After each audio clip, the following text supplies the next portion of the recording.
We welcome you to another Sunday School lesson. Sunday School is a blessing and gift from God. In 734 to 732 BC, facing attack from Israel and Syria, Ahaz, the king of Judah, considered enlisting the aid of Assyria. While this would neutralize the threats of his northern neighbors, it would also require entering into alliance with the evil empire of the day. What should Ahaz do? Isaiah urged Ahaz to stand firm in faith, trust in God, and refuse coalitions with other countries, whether it be Syria, Israel, or Assyria, Isaiah 7:3-9, thus reassuring the king that God would provide all the protection required and that the birth of a child would serve as a sign of this, Isaiah 7:10-17. Our text announces that significant birth.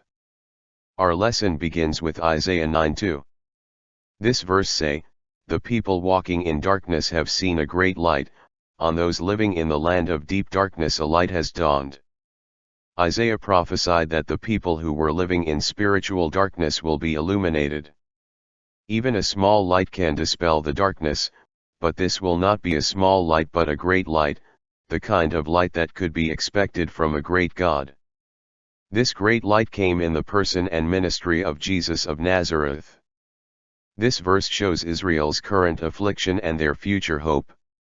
Zechariah's song when John the Baptist was born prophesied that the Messiah would give light to those living in the land of deep darkness and in the shadow of death, Luke 1:78-79. The last part of this verse reveals that the people in the territory of Galilee, which included the land of Zebulun and Naphtali, the first to be invaded by the Assyrians, would be the first to receive God's great light, Jesus Christ. Verse 3 says, "You have enlarged the nation and increased their joy, they rejoice before you as people rejoice at the harvest, as warriors rejoice when dividing the plunder." Israel would see the population decreased by invasion and deportation, but all that would be changed in the distant future through God's blessing. Israel was not great at the time of Isaiah's prophecy, nor was she progressive at Jesus' first coming. Neither can we say that Israel's existence at that time was characterized by joy. But at that time, Isaiah mentioned two sources of joy. First, there will be joy which come as a result of the abundant harvest that God will supply.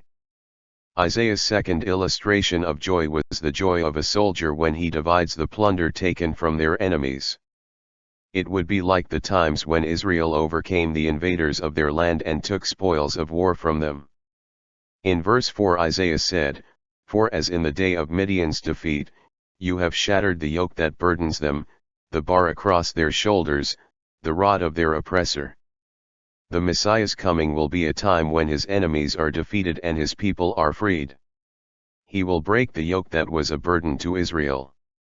Like an animal subjected to hard work, Israel experienced slavery in Egypt, and during Isaiah's day, in Assyria. Israel was also under the yoke of sin due to her rebellion against God and had come under his chastisement. Second, Isaiah said that God would also break the bar across Israel's shoulder, and the rod used to beat the shoulders and back of work animals to make them work harder. Third, Isaiah said that God would break the harsh treatment given them by the oppressor. When Israel is finally delivered from the oppressors, Isaiah said that it would be like the day of Midian, when Gideon got victory, with a few unarmed men, by the sound of trumpets, and breaking of pitchers. Surely, it is not by might or power but by his Spirit that the Lord's victories are won. In verse 5, Isaiah continues to reveal the results of God's future victory over Israel's enemies. The prophet said, "Every warrior's boot used in battle and every garment rolled in blood will be destined for burning, will be fuel for the fire." The Lord's final victory over his enemies and Israel's enemies will bring permanent time of peace. Isaiah stresses this time of peace by picturing what will happen to the equipment of war. The blood-stained footwear and clothes of the soldier will be destroyed, because lasting peace will make these unnecessary in the future. With Jesus reigning as king, there will be no need for weapons, because peace will reign. Verse 6 says, "For to us a child is born, to us a son is given, and the government will be on his shoulders. And he will be called Wonderful Counselor, Mighty God, Everlasting Father, Prince of Peace." The ruler who is coming is described as both a child and a son. He would enter the world the normal human way, except that he had no earthly father and was miraculously born to a virgin. He was nourished in the womb of Mary, who experienced a normal pregnancy and the usual pains of childbirth. This child, who is the gracious gift of God for the redemption of Israel and for the whole world, is a son, implying a relationship between the Father and Son. Isaiah said the Messiah will bear the responsibility of governing the people. Two of the titles this child will bear, Wonderful Counselor and Prince of Peace, could apply to a mortal human. And in a time when Judah desperately needed wisdom and peace, these would have been traits they greatly desired in a leader. In this context, a counselor is one who, because of his wisdom, formulates plans and designs and advises others to follow them. A king is by nature a counselor, and the Messiah will be the best counselor of all, since he reveals the mind of God. He counsels us from God's perspective. He gives God's counsel. Other rulers use counselors to advise them, but Messiah will have no need for them because he possesses all the treasures of wisdom and knowledge. Isaiah also said he is God Almighty. In him dwells all the fullness of the deity in human form.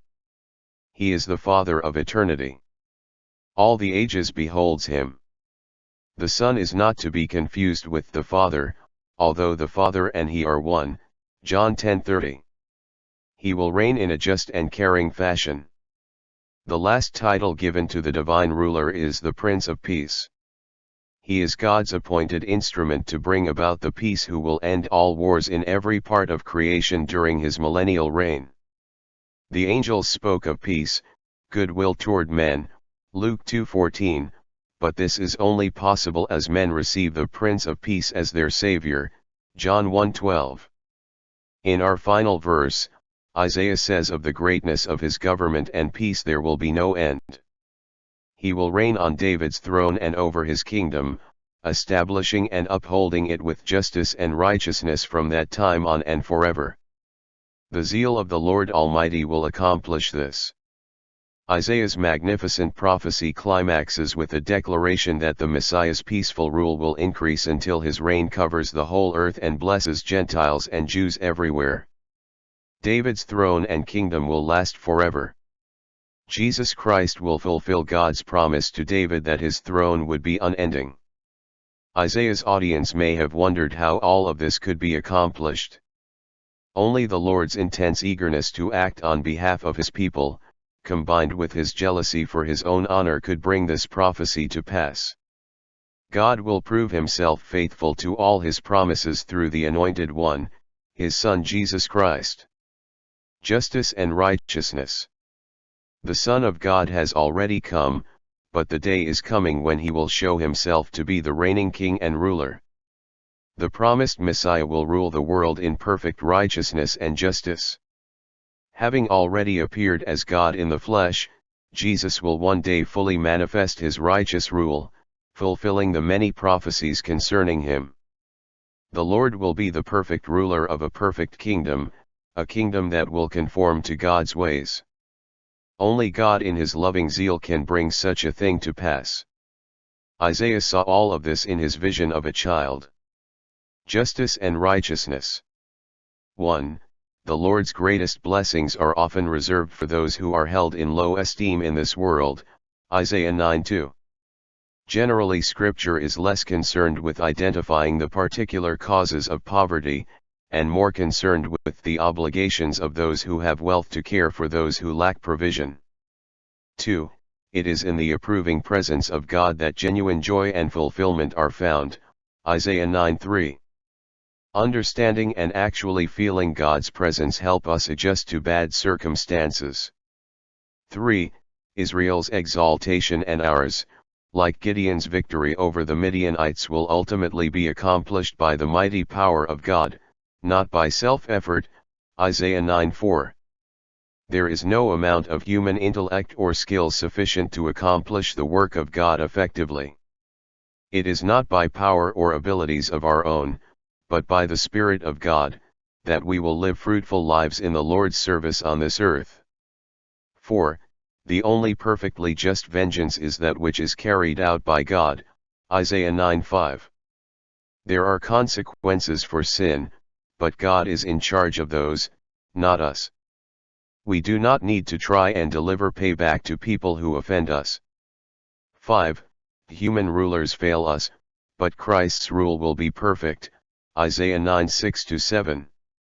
The Messiah knew that the way of active love was the only way to transform our world into the reign of God.